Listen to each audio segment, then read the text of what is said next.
Haven't actually reached the original first room of this great house. This was added when Pickett purchased the house. He purchased the house in 1909 and began adding this wing. And someone says he had seen the wing that had been added when Henrietta Heitmann had a schoolroom, and he decided to build his own little wing. And this one he made into his library or a reading room.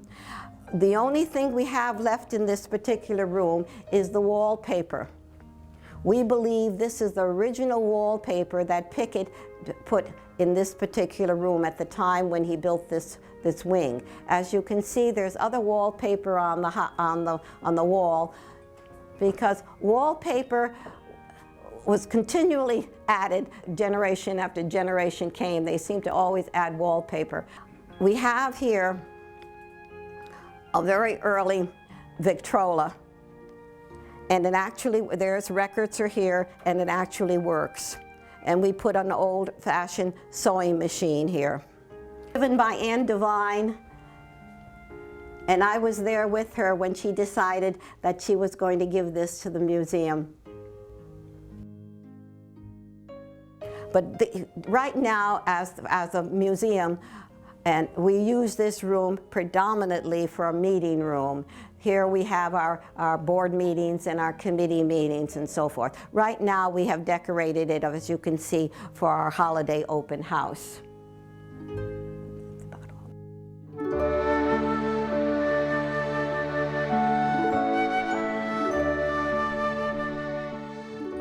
When we leave this 1909 room, or 1910, when he probably started to build this room, this wing, we now enter, and I usually tell the boys and girls, as soon as you cross this line, you are now in 1725, 1726, because this is one of the original rooms of this mansion. And I forgot to tell you that this was called a mansion when it was built. And you'll see how that applies as you go through this original house. This was the original kitchen when Thomas Ward bought this house, before he made the hearth room. So consequently, if this was the original kitchen, there had to be a beehive oven in here. And we actually had someone go into this fireplace here and actually found that there was a beehive oven here, because this was the original kitchen. Now, when Thomas Ward bought the house in 1788, he made a new mantle. And this was what they call a Georgian mantle. And we know it's this color because we had the paint analysis made, and we believe this is the color he used for his new mantle. Above the mantle, we have an early clock that was actually made in Ansonia Brass Company. And I believe they made these clocks until about 1869. And this, again, was given to us by descendants of the Ward family, because the descendants of the Ward family still reside in Rhode Island, Pennsylvania, and Texas, and also we have them in the Fairfield County of Connecticut.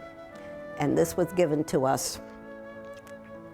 We then look at this table, which was actually from Harriet North, who was a historian of West Haven. When she died, her items were put up for auction, and we were able to get this table and most of their chairs, although one of the chairs did come from one more descendants of the Ward family.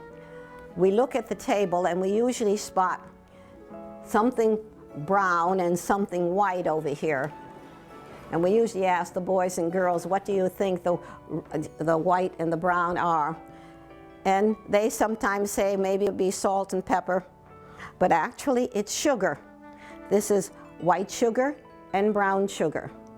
And we have here an authentic sugar nipper, because in order to get the sugar into your cup, you would snip a little bit off and put it into your cup. Remember in the other room we saw a butter churner? Well, this is a little later butter churner, but this is unique because this was actually made in New Haven, Connecticut. That's our butter churner right there. We have this beautiful, actually we have the whole history of this. This is called the history of the desk. It actually began way back in the late 1700s. Became part of the Stevens family in the early 1800s. And so this particular piece of furniture was actually in the Stevens house. Now the Stevens house was built in 1735, and it was a historical house here in West Haven. But the thing is, it was never restored as an historical house. The furniture and a lot of the documents of the Stevens family came to be in this historic house. This particular piece of furniture was sent to Hartford at a particular period of time for a little restoration, and that's when the glass, the mirrors were added onto this house. Now, because this was a Stevens house piece of furniture, and we have here one of the prominent Stevens, Samuel Stevens. And there's a whole history about him. He lived in West Haven, but he did not live here in this house. He actually was a businessman in New Haven and actually had a shoe store. And also somebody said that he also got involved in the manufacturing of shoes. But it was after the Civil War when the announcement had been made that the flag was going to be raised for the first time after the war at Fort Sumter. Well, Samuel Stevens, he was going to go there, and he did. And we have now the Stevens Papers, in which he talks about the rising of the flag and the big ceremony that took place there. And again, as he was leaving on his ship to come home, the ship happened to meet another ship that was going by, and everyone commented and said, well, how come that other ship only has a half-mast as his flag? And as they're going down, they see other places that had the flags were half-mast. And so it came to be known why the flags were at half-mast, because Lincoln had been assassinated. And not only was he assassinated, they learned that his body was laying in state in Washington, D.C. Well, Samuel Stevens got off that ship, found another ship, and went to Washington, D.C., and we have his papers again saying how he was there to see Lincoln, and how he went through the crowds of people, and how long he stayed in line. Well, he lived to be 85 years old. But when he was 80 years old, the Stevens family had a big, huge celebration in honor of his birthday, and invitations were issued, and we have a copy of the invitation here in the house. And the big party was held in New Haven. And even after he was 80 years old, though, this Samuel Stevens, decided to take a trip. A trip where? Why? To California, state of Washington, Oregon, Montana, and he was enthralled with the oranges in California, and even looked at property for which to grow orange trees. And then he made his way back by Chicago and New York, and as I said, he lived to be 85 years old. So that's our Samuel Stevens of the Stevens family. Then from here, we get into the spinning wheels. Now, it just so happened that we had a visitor come to West Haven and visit this house and took a look at this spinning wheel. And she said to us, "My, you have a marvelous spinning wheel." Why? She said, because, oh, you can't see it too well here because I got all the decorations here. Because she says, you have the mechanisms of the spinning wheel underneath. And she said that's very rare to find a good spinning wheel this way. And she was so enthralled with this spinning wheel because when we got it, it was not functioning. We gave her permission, and she took the spinning wheel to the Cape in Massachusetts, and she restored it. and made it so we used to have the thread actually here. Here you can see here.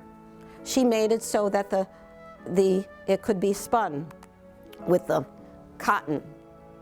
And we usually show the boys and girls that the actual cotton or the wool from the sheep that was used to make the thread for this big beautiful spinning wheel.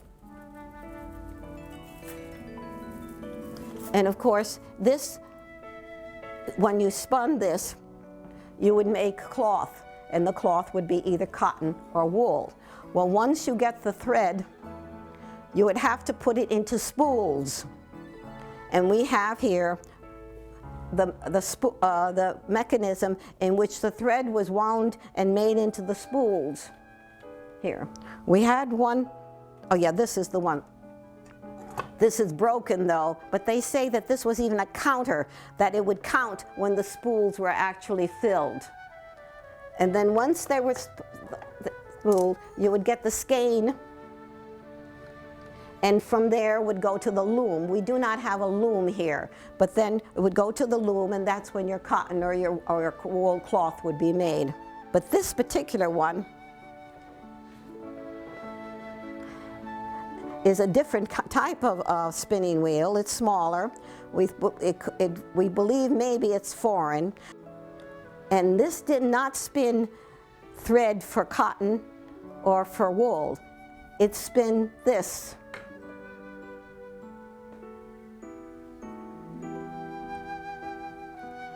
And this is flax, because right here in West Haven, Connecticut, we had flax fields down in Oyster River.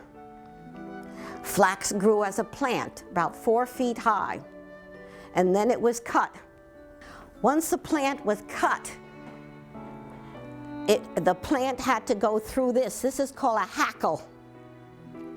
And through these, they would make the fiber thin and smooth so that it could go into, it be used in the spinning wheel. Now the fields, it was called the Jonas Merwin Flax Homestead Fields near Oyster River. And then later on it was the North of family intermarried with them, but they continued with the flax fields. And of course, from this, we get a different kind of cloth. We don't get cotton and we don't get wool. But from flax, we get a cloth that has the letter L. And we usually ask the boys and girls, what do you think the cloth is? And most of the time they say leather. Well, of course you don't spin leather. So we then tell them that from flax comes linen, which is usually made now in your tablecloths or your napkins and so forth. And we'll talk more about linen when we get upstairs in the second floor. But this again is very unique because this actually came from the flax mills that were here in West Haven, Connecticut. We have here the original corner cupboards of this house. We were able to get early chinaware. We have a pattern here that they say comes all the way to the 1700s, which was a cypress pattern here. But these we all were added into the house later on.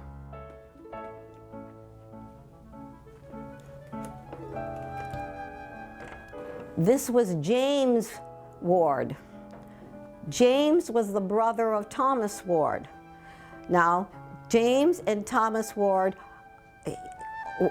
James was also with this, like a sea captain like Thomas, and they traveled in the sea together too. But James, this particular thing shows that in 1803, he had directions on how to build his house.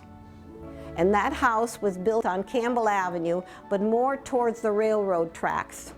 Because as you know, the center of Campbell and on Elm Street was known as Ward's Corner, because most of the Ward family owned a house on in that particular area. And James owned a house on Campbell Avenue too. We do have some of the early chairs, again, that were given to us through the descendants of the Ward family, and this, I believe, too, was like 1800s. This is the master beam of the house, and this goes through to the other room that's on the other side.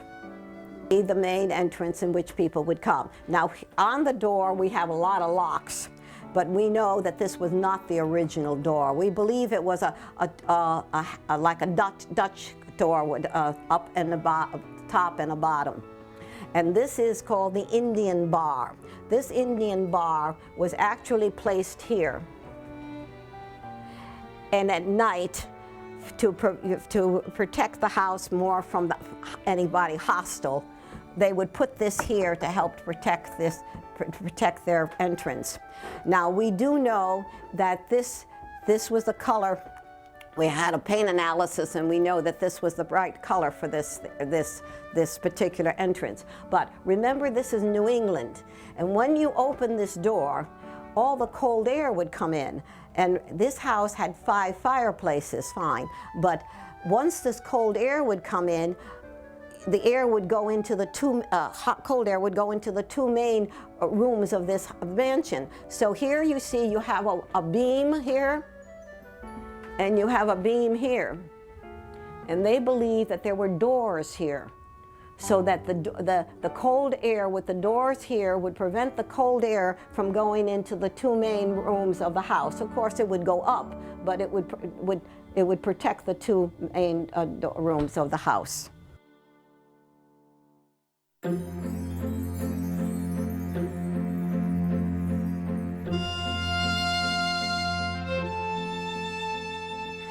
As you can see, remember, this house was called a mansion. And this, of course, you can see from this room why it was called a mansion. This would be more at the early days when the house was first built and people lived in it. This was probably their reception room where they would get their guests and entertain and so forth. But through the years, it has been used for various other things. First of all, we have here in this room history of the Ward brothers, or the Ward boys, I call them. And this is the picture of them. This is the captain, which was Frederick Stevens Ward. You have Frederick Sherman Ward. You have Israel. You have William Wallace Ward. But all out of these children of the Ward family, there was only one girl, and that was Louisa Ward-Heitmann. Now, this is why this house is called the Ward-Heitmann house. It just so happened that the father, which his name was Jacob, he was also a sea captain, and he used to travel a lot to the Caribbean.